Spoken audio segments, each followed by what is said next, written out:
Estamos de volta aqui na CBN Cuiabá, o jornal que você acompanha diariamente aqui, aliás, de segunda a sexta, né, Pedro Panoc, das 8 às 11 da manhã, sempre levando as principais informações de Mato Grosso para toda a nossa audiência aqui pela 95.9 FM, também pelo YouTube, pelo Facebook. Você sintoniza, acompanha toda a nossa programação aqui na CBN Cuiabá e a gente tem o prazer de contar com a sua participação pelo YouTube, pelo Facebook. Você deixa a sua mensagem, claro, também pelo nosso WhatsApp, 65998035580, é o telefone para você se conectar com a nossa equipe, mandar a tua sugestão de pauta, a tua sugestão de pergunta e, claro, aquilo que você quer vendo ser debatido aqui na nossa programação.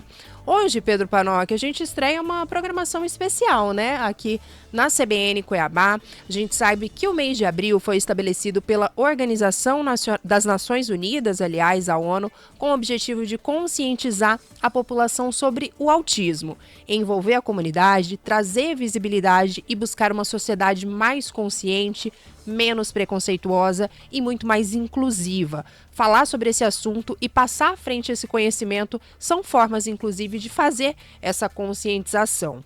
Para você que está aí acostumado a acompanhar a CBN Cuiabá, no mês passado nós tivemos uma parceria brilhante, né, Pedro Panoc, dentro do estúdio CBN, com o Ministério Público Estadual. Ao longo de todo o mês de março, nós levamos ao ar, junto com Marcela Vasconcelos, professor João Edson, a Juliana Mudel, o estúdio da CBN lá para o estúdio Bolha do Pantanal Shopping. Ao longo de todo o mês, diversos representantes de poderes, instituições, do próprio Ministério Público participaram de uma série de rodadas de entrevista para falar sobre ações de combate à violência contra a mulher e também ações que são desenvolvidas aqui no nosso estado para que essa temática venha à tona. E aí esse mês a gente fortalece essa parceria ainda mais e aí todas as quartas-feiras a gente vai ter esse compromisso por aqui, não é, Pedro Panoc? Nós que já estamos falando, né, no nosso quadro com a Adri Almeida sobre inclusão, sobre autismo, durante todo esse mês também a gente vai reforçar esse assunto. Sempre às quartas-feiras a gente vai ter mais esse espaço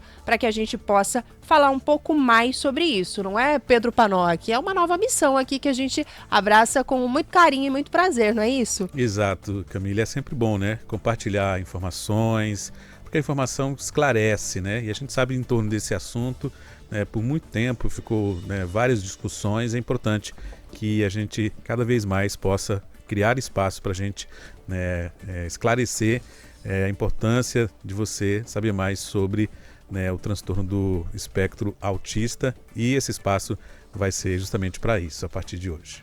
Exato, então a gente começa essa programação hoje, né, compartilhando algumas informações que a gente sempre fala aqui, mas que é muito valioso cada oportunidade que a gente tem de relembrar, né? Como é que a gente pode identificar o transtorno do espectro autista, a importância do diagnóstico precoce, do atendimento multidisciplinar, porque a gente sabe que não é fácil, né? São várias situações ali envolvidas, seja na família, da pessoa, né, que recebe esse laudo, né, do autismo. Então a gente tem essa rede de apoio ali que é fundamental para que a gente possa tratar deste assunto, e para isso a gente convidou para esse nosso bate-papo de estreia aqui nessa quarta-feira, psicólogo, analista de comportamento e professor do Departamento de Psicologia da Universidade Federal de Mato Grosso, Luiz Freitas. Seja bem-vindo, Luiz, é um prazer conversar com o senhor aqui na CBN Cuiabá. Fica à vontade para dar um bom dia aí para a nossa audiência.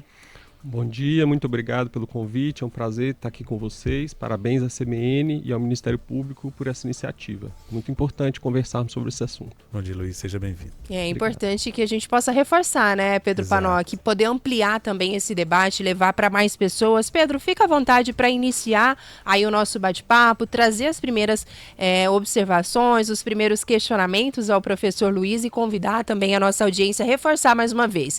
Tem alguma dúvida, quer participar conosco? É só encaminhar aqui para a gente poder bater mais um papo aqui nessa manhã de quarta-feira. Fica à vontade, meu amigo. Exato. Luiz, nesse sentido, agora há pouco falei, né, que é importante a gente conhecer cada vez mais sobre, né, quem vive a partir do transtorno do espectro autista, mas para quem nos escuta nesse momento, a gente até tem um quadro que trata desse assunto, mas é sempre bom esclarecer o que é o transtorno do espectro autista e quais as suas principais características. Bom, o transtorno do espectro autista é considerado uma condição do neurodesenvolvimento. Isso significa que alguém teve alguma situação que pode ter origem genética. A gente geralmente hoje considera que a origem é genética, com fatores ambientais. E durante o desenvolvimento houve, né, alguma alteração ou algumas alterações aconteceram para que essa pessoa tivesse algumas alterações no desenvolvimento. Então, a gente fala que é um transtorno do neurodesenvolvimento.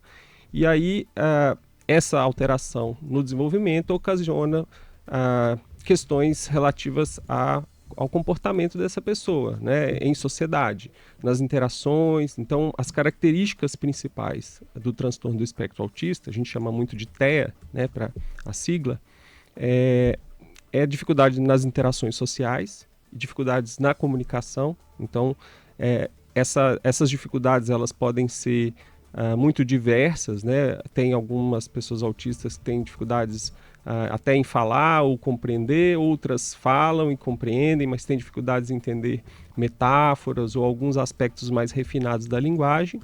E outra característica importante são comportamentos estereotipados e repetitivos, né? Então, essas pessoas muitas vezes têm alguns comportamentos que se repetem muitas vezes, às vezes uma insistência muito grande em alguns assuntos, isso também é considerado um comportamento repetitivo, e algumas vezes a insistência em alguns itens, por exemplo, uma criança pode ter uma insistência em objetos que não são brinquedos, e aqui ela organiza aqueles objetos, ela tem uma persistência que a gente diria que é incomum, né, para as crianças em geral, e isso chama atenção é uma característica do TEA, e chama atenção quando alguém vai fazer uma avaliação, né, para ver se essa criança tem as características para ter um diagnóstico ou não de TEA. Essas características, elas entram naquilo que a gente chama e reconhece que é o hiperfoco? Sim, essa também é uma característica importante do TEA, né? Ter um foco muito grande, um interesse muito grande por coisas específicas. E algumas vezes, assim, esse interesse acaba tomando boa parte do tempo e da vida dessa pessoa. E isso acaba sendo, assim, em alguns casos problemático, porque pensando no desenvolvimento infantil, né, a gente precisa garantir que essa criança tenha acesso a outras coisas, a outras estimulações. Seja mais abrangente, né? Exato. Porque o desenvolvimento ele precisa acontecer em muitas áreas diferentes. E às vezes o hiperfoco dificulta um pouco. Vai muito da habilidade do profissional, dos profissionais em geral, de conseguir usar esse hiperfoco, né, em benefício do próprio autista. E, doutor Luiz, a gente sempre fala que acaba falando, né, e voltando mais um pouco as nossas atenções e sempre ilustrando alguns casos envolvendo as crianças, né? E aí a gente queria falar justamente em relação a isso nesse momento. A necessidade de intervenção, diagnóstico precoce são fundamentais nesse momento, né? São diversas situações ali que a gente tem que se atentar. O senhor já falou um pouquinho sobre as características, elas mudam muito também, né? A gente vai falar um pouco mais sobre isso de uma criança ou um adulto para outro, enfim. Mas queria que nesse momento também o senhor, enquanto um estudioso desse tema, falasse aí sobre o diagnóstico precoce, o quão ele é fundamental para que a gente possa ter um bom desenvolvimento dessa criança. Sim, esse diagnóstico ele é definidor de muita coisa, né? Do curso da vida dessa pessoa. Então, ele é fundamental, o diagnóstico precoce é fundamental. A gente está falando de diagnóstico precoce quando a gente fala que esse diagnóstico acontece por volta dos 2 a 3 anos de idade, às vezes antes, né, dependendo da situação, do caso, esse diagnóstico pode ser feito até antes dos 2 anos de idade, porque ele é baseado nos marcos do desenvolvimento, que são algumas coisas esperadas para acontecer no desenvolvimento infantil. Então, assim, se a gente consegue fazer o diagnóstico precocemente, né, então a gente tem mais condições de ajudar esse indivíduo. O diagnóstico precoce é importante, mas também é importante ter a intervenção precocemente. Não adianta a gente ter um diagnóstico se a gente não tiver essa intervenção precocemente.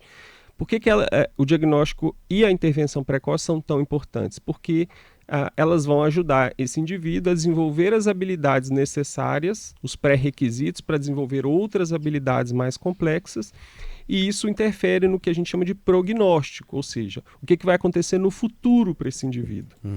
Então, se no futuro, se agora eu consigo fazer intervenções precocemente, faço esse diagnóstico, ou mesmo não, o diagnóstico não aconteceu, mas existe uma suspeita do diagnóstico e aí alguma ação já é tomada, né, no sentido de estimular, né, de proporcionar oportunidades de aprendizado para essa criança.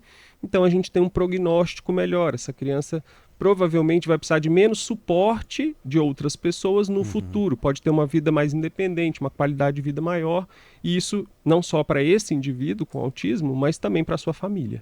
E só ainda, se me permite, Penoc, ainda falando, né, sobre essa questão do diagnóstico, doutor, a gente sabe que são muito diferentes, assim, as realidades de cada uma das pessoas, né?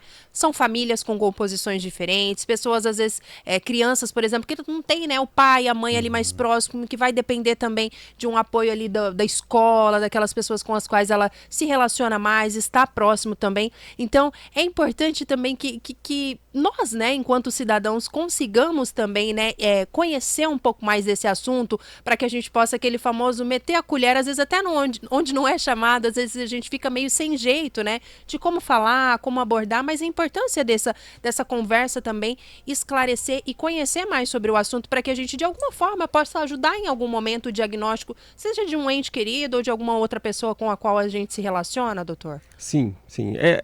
Esse momento, né, agora, esse mês, que é o mês de conscientização sobre o autismo, ele é importante para isso. O TEA não é uma condição que você bate o olho e você sabe que essa criança tem TEA, né? Então, assim, você tem que ter uma observação um pouco mais refinada. Os profissionais geralmente estão muito acostumados, convivem com muitas crianças autistas, né, adolescentes, adultos. Então, com um pouco de interação, você consegue observar, né? Mas uma família que não tem muito convívio, não conhece bem o que é o TEA, né? Então vai ter dificuldade. Então é importante que todos nós, toda a sociedade esteja atenta, né? Porque a gente pode ajudar as pessoas, não a dar o diagnóstico propriamente falando, mas a suspeitar, olha, tem algo incomum no desenvolvimento dessa criança, né? É esperado que essa criança esteja falando umas palavrinhas aí aos 2 anos de idade, antes ela já está falando balbuciando. Esse desenvolvimento, ele está um pouco atrasado, isso não significa que é um diagnóstico de TEA, mas isso deve levantar suspeitas. Olha, tem algo no desenvolvimento que não está indo como esperado. Então a gente deve, todos nós, né, ter essa conversa, né, abrir essa conversa, acabar com esse tabu, muitas vezes,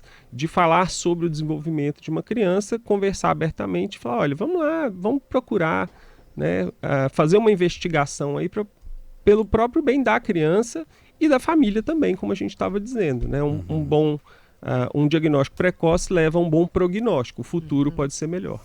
Agora, doutor, independente da idade, é importante, né, essa questão do diagnóstico precoce, né?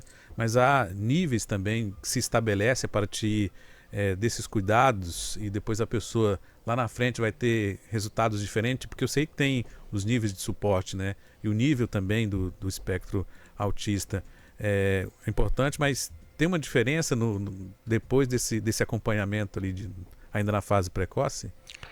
Tem diferenças. Então, assim, a gente trabalha com 3 níveis de suporte, né? Hoje a avaliação diagnóstica ela é feita com base nisso. Então a gente tem, né, indivíduos que a gente considera no nível 1, né? São indivíduos que precisam de algum apoio, mas o apoio não é um apoio grande, substancial, né? Esses indivíduos conseguem ser independentes em muitas tarefas cotidianas. Nós temos um nível intermediário, já precisa de um pouco mais de suporte, que a gente geralmente chama de nível 2, e aqueles indivíduos que precisam de muito suporte, no nível 3. Né? Então, os indivíduos no nível 3, eles precisam de muito apoio, as intervenções precisam ser mais intensivas, né? Então, quanto maior o nível de suporte, maiores são as necessidades desse indivíduo. Esse nível de suporte ele pode mudar ao longo da vida, né? Uma vez que eu consiga ajudar bastante esse indivíduo pode ter uma redução no nível de suporte, por exemplo. Né? Isso não é uma sentença para esse indivíduo. Então, isso deve também guiar as ações, né, da família e dos profissionais no sentido de dar o melhor e o maior suporte para esse indivíduo, para que ele tenha um bom futuro. Agora, do ponto de vista da psicologia, doutor, a Camila até citou, né? A gente sabe que, historicamente, as pessoas tinham uma dificuldade, naturalmente, até de aceitar, né, esse diagnóstico. A Camila citou essa coisa dos parentes, dos familiares, alguém que tenha um pouco mais de conhecimento nesse sentido, observar, né, essa falta de interação, ao qual o senhor mencionou ali. De que forma eu devo, do ponto de vista psicológico, abordar, falar com o pai, no sentido de procurar uma ajuda? Você até citou aí inicialmente, mas eu gostaria que, do ponto de vista psicológico, como é que eu digo isso para alguém que até então, de repente, não é que não queira aceitar, mas até na falta de conhecimento mesmo?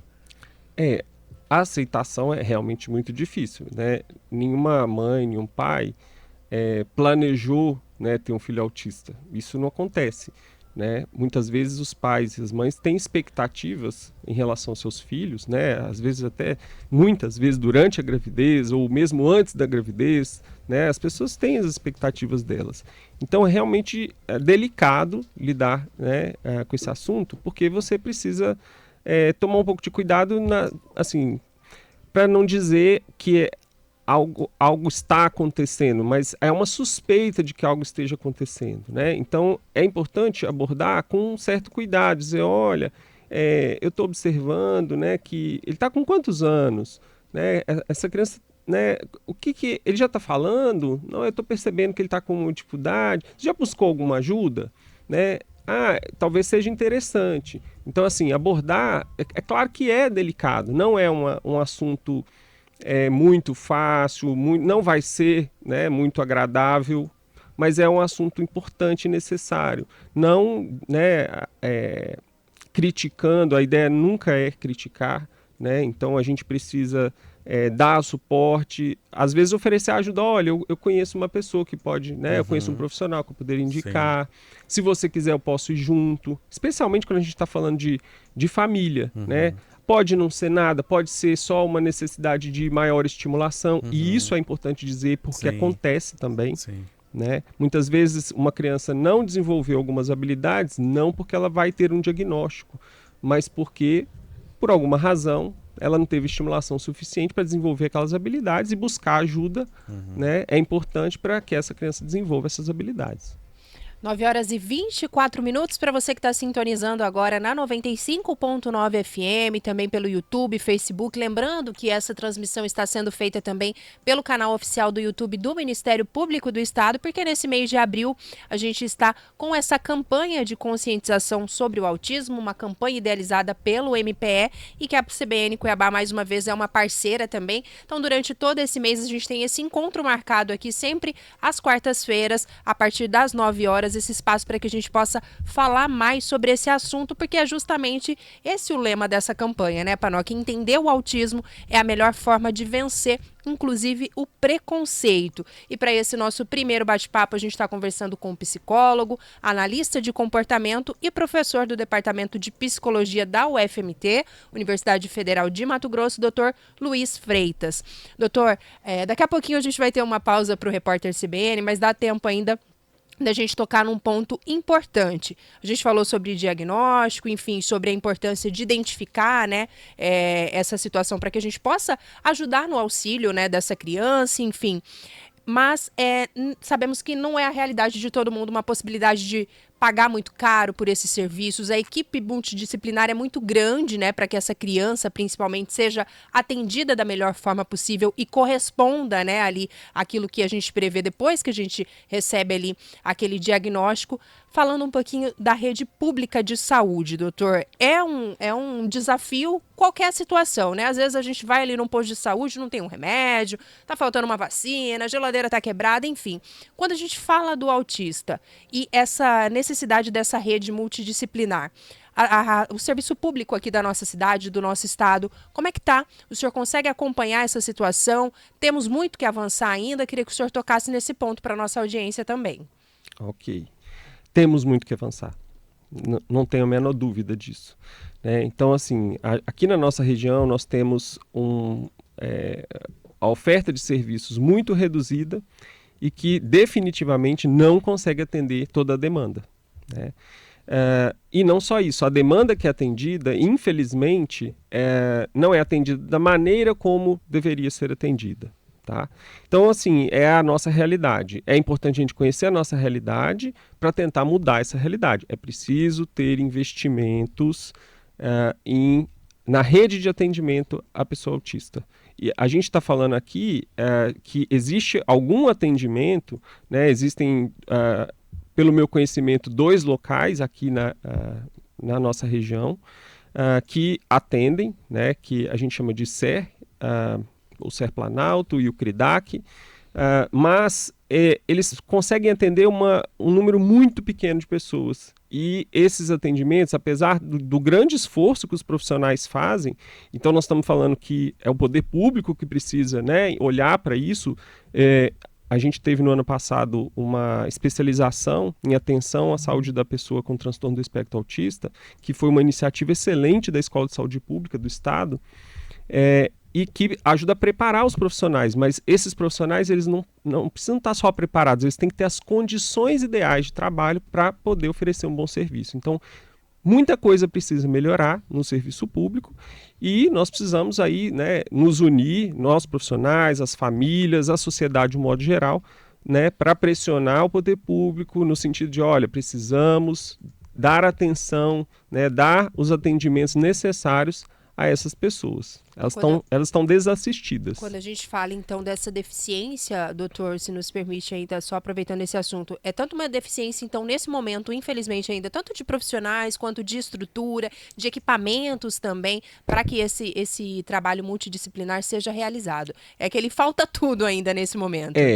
Assim, a gente vê uma iniciativa aí com essa especialização, é uma ótima iniciativa, ela não atinge só a região metropolitana de Cuiabá, ela atinge todo o estado. Então, eu tive a oportunidade de dar aula nessa especialização da Escola de Saúde Pública do estado e eu conheci vários profissionais do estado, estão, né, em diferentes regiões, fazendo um esforço enorme para oferecer um bom trabalho. Mas é preciso mais pessoas e melhores estruturas e condições para que o trabalho seja bem feito.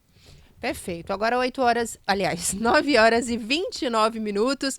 Doutor Luiz, a gente vai precisar fazer uma pequena pausa para acompanhar o Repórter CBN, a nosso intervalo obrigatório para a rede, as principais notícias do país e do mundo. Você segue conectado conosco, tem pergunta também chegando aqui pelo nosso WhatsApp. Daqui a pouquinho a gente retoma o nosso assunto, esse mês aí especial também para a CBN, para que a gente possa falar um pouquinho mais sobre a conscientização sobre o autismo. É bem rápido e a gente volta. Volta aqui na CBN Cuiabá, amanhã de quarta-feira, dia 3 de abril de 2024, agradecendo sempre a sintonia de todos vocês que nos acompanham pela 95.9 FM, pelo YouTube, pelo Facebook. Mandar um alô pro Ângelo Fabrício, tá desejando uma excelente quarta-feira. O Adriano também tá aqui conosco, já tá conversando sobre o jogo do Cuiabá. Daqui a pouquinho o Cuiabá faz a sua estreia nesse ano de 2024 na Sul-Americana. Vai mandando palpite, que daqui a pouco a gente, no Momento do Esporte, vai falar mais sobre esse assunto. E também agradecer a todo mundo que tá conosco aqui comentando sobre essa estreia do quadro de hoje também. Ao longo deste mês de abril, que é o mês da conscientização sobre o autismo, novamente a CBN Cuiabá se une ao Ministério Público em mais uma ação, uma iniciativa louvável, que é uma campanha para conscientização sobre o autismo. Então, durante todo esse mês, sempre às quartas-feiras, a partir das 9 horas da manhã, esse espaço para que a gente possa falar mais sobre o assunto, compartilhar mais um pouco sobre esse tema, responder os questionamentos aí também dos nossos ouvintes e parabenizar também aí a toda a equipe do Ministério Público. Daqui a pouquinho nós falamos também sobre os parceiros, essa campanha aqui que tem como lema: entender o autismo é a melhor forma de vencer o preconceito. Tem alguns comentários, a gente está conversando com o Dr. Luiz Freitas hoje, ele que é psicólogo, analista de comportamento e professor também do Departamento de Psicologia da UFMT. Doutor Luiz, tem alguns comentários também aqui no nosso YouTube. O Breno Pereira, que está sempre na nossa sintonia, ele está lá em Petrolina, está parabenizando a CBN Cuiabá e mais uma vez ao Ministério Público de Mato Grosso por essa iniciativa de falar sobre a conscientização, está parabenizando também aí a entrevista do senhor. E eu estou com um questionamento aqui, fugindo um pouquinho da nossa pauta, mas também para atender aqui o nosso ouvinte, o seu Pinheiro, que nos acompanha aqui de Várzea Grande. Ele traz um questionamento, doutor. Queria perguntar se existe alguma alguma relação, diferença, enfim, entre autismo e ansiedade. Já vi alguns tipos de situação dessa natureza, mas não consigo definir muito bem o que é um, o que é outro, se tem uma relação direta ou não. Queria que o senhor ficasse à vontade para responder ao seu Pinheiro. Ok, seu Pinheiro, é o seguinte, ansiedade e autismo são coisas diferentes, tá? Então, assim, ansiedade é algo que pode acometer qualquer pessoa. A gente tem... É uma coisa natural, né, assim, do ser humano, né, uma sensação natural, uma emoção natural do ser humano, sentir-se ansioso. Não tem a ver necessariamente com nenhum diagnóstico, tá? Então, não existe essa relação direta entre ansiedade e transtorno do espectro autista. Entretanto, quando essa ansiedade é muito grande, aí a gente tem algumas possibilidades de diagnóstico, né? Quando ela é muito persistente, ela é incapacitante, ela dificulta que você faça coisas no dia a dia. Então, isso pode caracterizar o que a gente chama de um transtorno de ansiedade. E isso pode, né, afetar qualquer indivíduo, qualquer pessoa, inclusive pessoas autistas, pessoas com autismo. Então, uma pessoa com diagnóstico de transtorno do espectro autista também pode ter um diagnóstico de um transtorno de ansiedade, ou mesmo de um transtorno depressivo, que a gente chama de depressão. Então, esses diagnósticos, eles também podem acometer pessoas que têm autismo, tá? Então, são coisas diferentes, mas todo mundo está sujeito, né, a se sentir ansioso. Isso não é um transtorno, sentir-se ansioso, mas quando isso é muito frequente, numa intensidade muito grande, isso pode caracterizar um transtorno, e aí sim você vai precisar de uma atenção mais especial, mais específica, às vezes uma terapia, ou em casos mais extremos, uma intervenção medicamentosa. Perfeito. 9h40, dá tempo de você mandar também a sua participação por aqui. Pedro Panoc, fica à vontade aí também para continuar o nosso bate-papo. Sim. Doutor Luiz, agora há pouco nós falamos do aspecto de saúde pública, né, a importância desse acompanhamento multidisciplinar, mas tem também uma outra situação, também nesse sentido, vamos dizer, no sentido público, em relação à criança que precisa frequentar creches, escolas. Esse acompanhamento também se aplica dessa forma, de forma multidisciplinar, e quais as dificuldades que a gente pode encontrar pela frente nesse sentido? Novamente, as dificuldades são muito grandes, né? Então, todos nós queremos que as crianças com autismo estejam incluídas, né, na escola, nas creches, né, como todas as crianças. Elas têm os mesmos direitos que todas as crianças. Mas isso é difícil em muitos casos, né? Por que é difícil? Porque, às vezes, a escola não está preparada, e eu diria isso, que muitas vezes a escola não está preparada, os profissionais não foram capacitados adequadamente para atender esse público, atender essas crianças. Então, muitas vezes eles estão perdidos, eles não sabem o que fazer, e eles precisam ter essa capacitação, eles precisam ter um suporte, que o ideal é que o suporte seja de uma equipe multidisciplinar.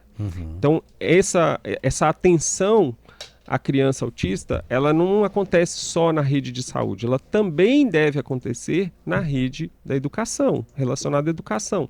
A gente faz essa divisão, né, em secretarias de educação, saúde, os ministérios, mas a vida não é separada, né? A vida acontece em vários contextos, em vários ambientes, e é preciso reconhecer isso.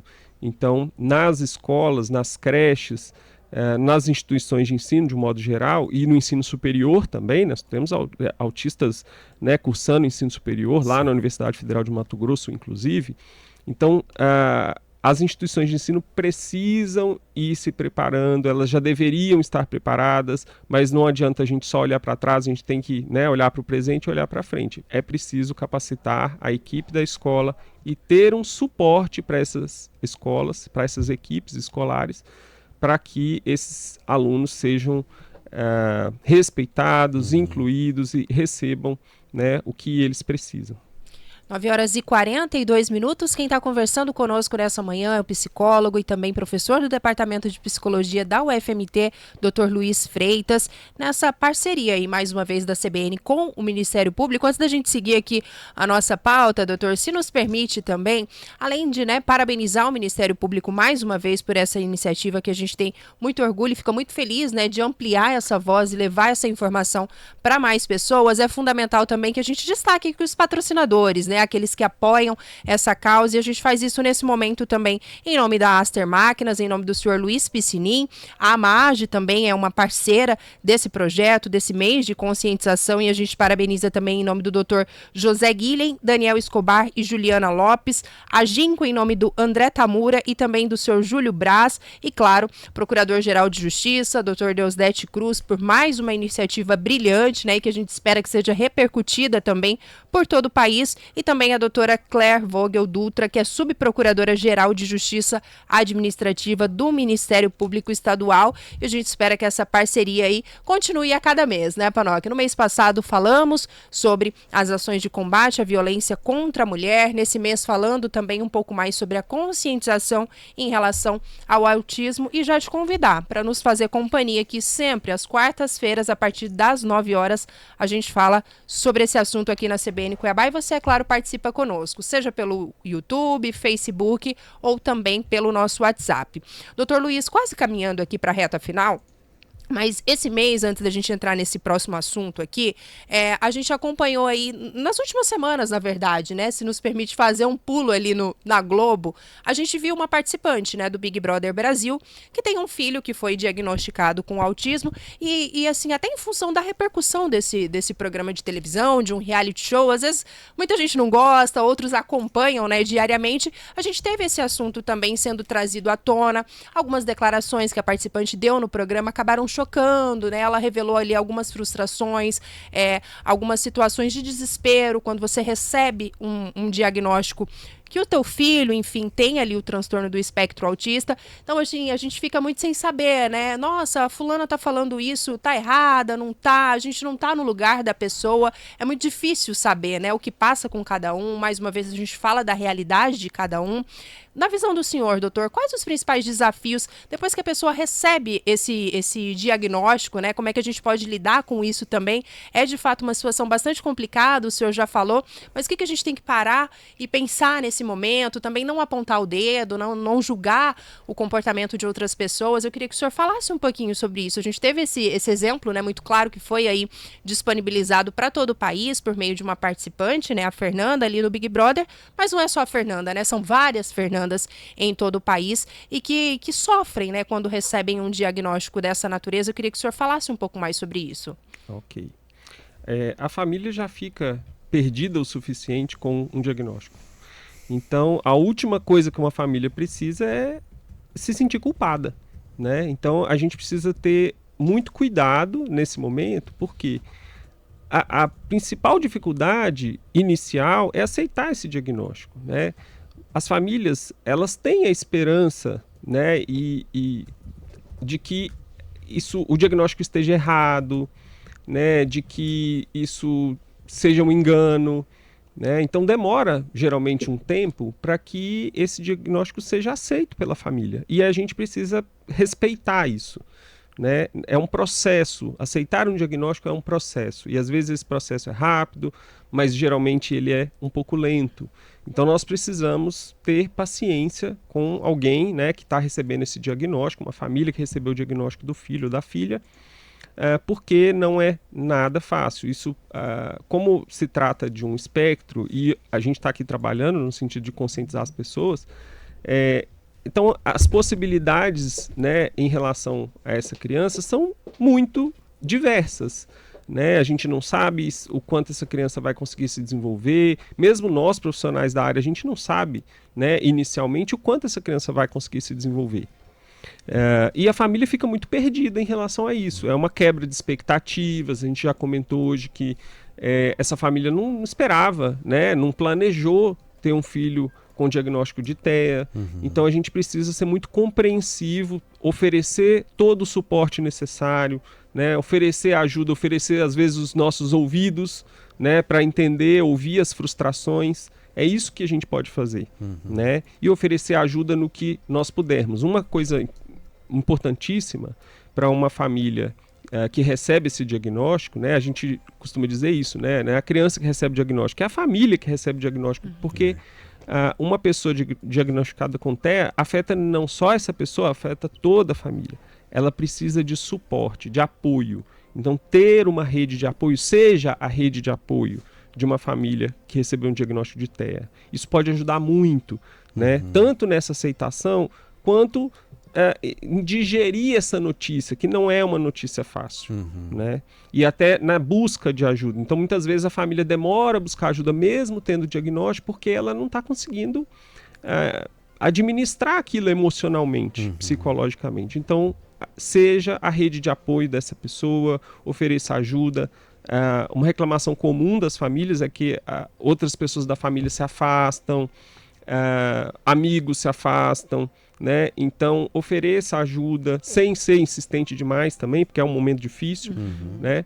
Mas ofereça ajuda, seja a rede de apoio, o suporte que essa família precisa. Às vezes eu faço um exercício sempre de fazer uma comparação, um paralelo, que a gente está tratando desse assunto. Mas imagina para alguém, alguns anos atrás, né, doutor, que recebia um diagnóstico desse, né?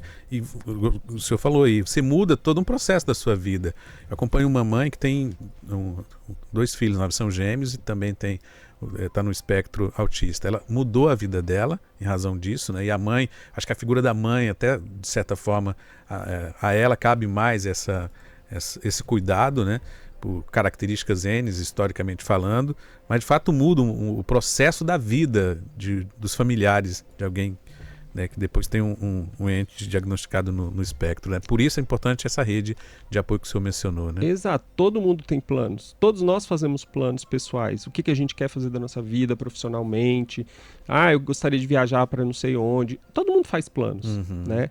E quando você recebe essa notícia, muitas vezes você vai ter que rever todos os seus planos pessoais, os planos da família, né? Então é importante entender isso. Quem está de fora muitas vezes não consegue entender isso, né? Você mencionou aí o papel da mãe.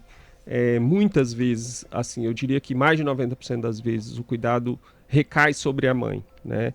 E isso é muito pesado, né? Às vezes as mães elas se sentem tão sobrecarregadas que elas mesmas vão ter depressão, vão ter ansiedade, e elas precisam estar bem, mas elas não estão sozinhas, elas não podem estar sozinhas, né? Então essa criança tem um pai, essa criança tem família, né? Então busque ajudar, seja presente, né, na vida dessa criança, na vida dessa família, porque a gente não pode sobrecarregar a mãe, e geralmente é o que eu vejo, as mães estão sobrecarregadas.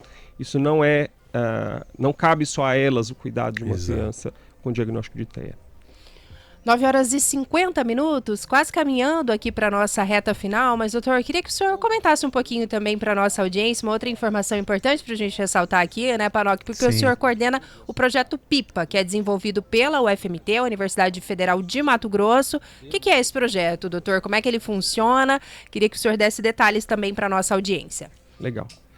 O PIPA é um projeto que eu já penso nele há muitos anos. Eu gostaria muito que a gente tivesse a oportunidade de oferecer um serviço a crianças com diagnóstico de TEA, numa situação em que a gente pudesse atender famílias de baixa renda. Então, a gente prioriza o atendimento a famílias de baixa renda, e que a gente pudesse fazer isso em parceria com os alunos da universidade, porque a gente está lá para formar profissionais, né? E se a gente consegue formar esses profissionais lá dentro da universidade, eles já saem com melhores capacidades, né? Uma melhor formação para atender esse público especificamente. Então, esse projeto ele iniciou quase 2 anos atrás, né? É um atendimento presencial que a gente faz no Serviço de Psicologia Aplicada, né, a gente chama de SPA, lá na universidade. Ele acontece dentro do campus de Cuiabá, da Universidade Federal de Mato Grosso. Ele é um projeto pequeno, né? A gente ocupa poucas salas dentro do prédio. O prédio tem outros serviços também. Sim. E ele atende crianças com diagnóstico de TEA ou suspeita desse diagnóstico, não precisa ter o diagnóstico, entre 2 e 6 anos de idade. Então, a gente tem esse público específico, a gente se especializou, né, e está formando pessoas que estão especializadas para atender esse público. A gente, infelizmente, tem pouquíssimas vagas, porque ali o nosso objetivo é ser um serviço que forma alunos, forma profissionais, que prestam serviço à comunidade, sem dúvida alguma. Então, nós temos envolvido ali alunos de graduação do último ano de psicologia, nós temos alunas do mestrado em psicologia, então as alunas do mestrado também participam desse projeto. E a gente, uma característica desse programa que a gente tem, que é o PIPA, é que as mesmas crianças são atendidas todas as tardes. Então, as crianças lá, elas recebem em torno de 15 horas de atendimento semanal. O que é, assim, na nossa realidade brasileira, algo difícil de oferecer, né? Ainda se você pensar no público, né, no serviço público, é muito difícil você dedicar, né, tantas horas a uma pessoa, né, a uma criança. E, felizmente, na universidade nós temos a possibilidade de fazer isso. A gente conta com o apoio desses alunos, eles são muito importantes nesse trabalho que a gente faz lá, tanto os de graduação como os de pós-graduação. Então, a gente faz pesquisas lá no PIPA também, a gente presta esse serviço e a gente também faz pesquisa enquanto forma profissionais para atuar nesse mercado, que hoje ele é muito mais de atendimento privado, mas a gente, né, o que eu gostaria muito de ver é que a gente tivesse também no serviço público serviços de alta qualidade, disponíveis a toda a população que precisa. Esse é o sonho, né, que a gente tem de que algum dia isso vai ser realidade. 9h54, Pedro Panoc, quase chegando o horário do repórter CBN. Tem mais alguma dúvida aí para a gente explorar no bom sentido do Dr. Luiz, que nos faz companhia nessa manhã? Lembrando que esse mês aí também de abril tem esse significado muito especial, principalmente para quem trava, né, essas batalhas diárias em busca do diagnóstico precoce, em busca do tratamento, em busca da aceitação também, né, doutor? É uma palavra muito comum que a gente costuma ouvir quando a gente trata aí do transtorno do espectro autista. Tem mais algum detalhe, Pedro Panoc, que você queira destacar nessa reta final dessa parceria aí, mais uma vez, da CBN Cuiabá, nesse projeto idealizado brilhantemente pelo Ministério Público do Estado? Na verdade, só agradecer, né, o doutor pelos esclarecimentos, dizer que é importante, de fato, né, a gente estabelecer isso, cada vez mais discutir esse assunto.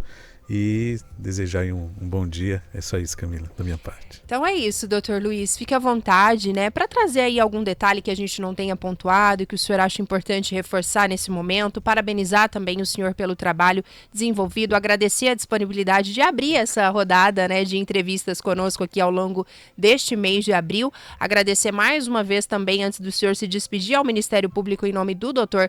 Deusdete Cruz, Procurador-Geral de Justiça, Subprocuradora-Geral de Justiça Administrativa, a doutora Claire Vogel Dutra, Aster Máquinas, Amage, Ginco, que são parceiros aí de mais essa iniciativa, e dizer que para além desse mês de outubro, né, doutor Luiz, a CBN está sempre de portas abertas aqui também para levar essas informações ao ar, assim como o Ministério Público também está sempre também de portas abertas para essas iniciativas. Fica à vontade para se despedir da nossa audiência, a gente agradece imensamente, doutor.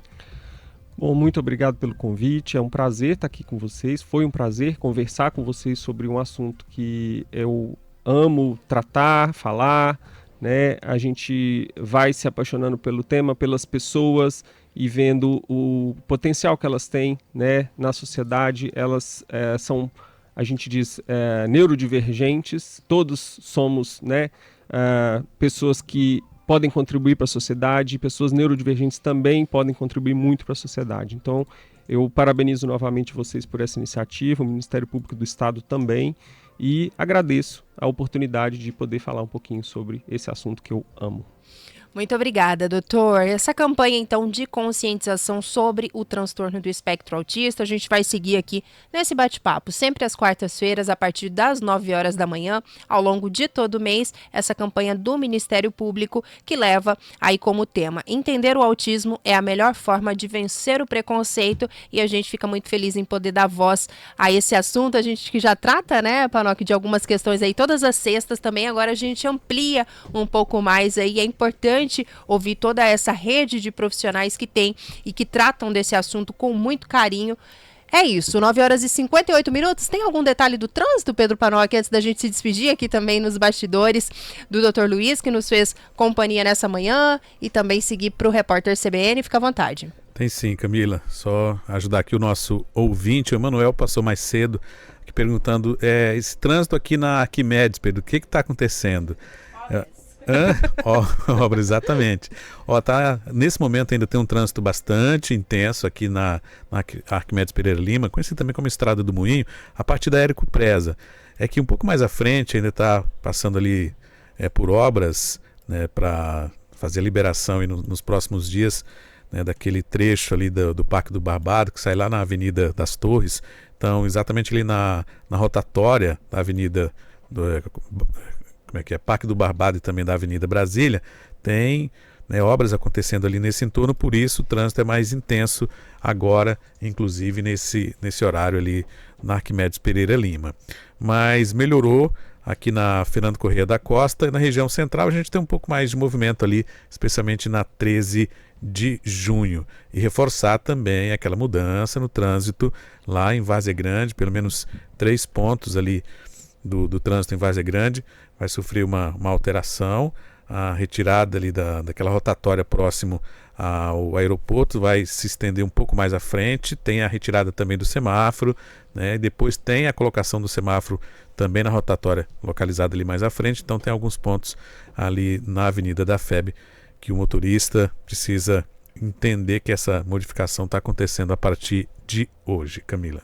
Muito bem, agora 9 horas e 59 minutos, a gente faz uma pausa aqui para o repórter CBN acompanhar as principais informações do país e do mundo. Daqui a pouquinho a gente está de volta com mais informação aqui do nosso estado e, claro, também momento do esporte. Muita expectativa para a estreia do Cuiabá na Sul-Americana hoje, jogando aqui na Arena Pantanal diante do Lanús. É bem rápido, já já estamos de volta.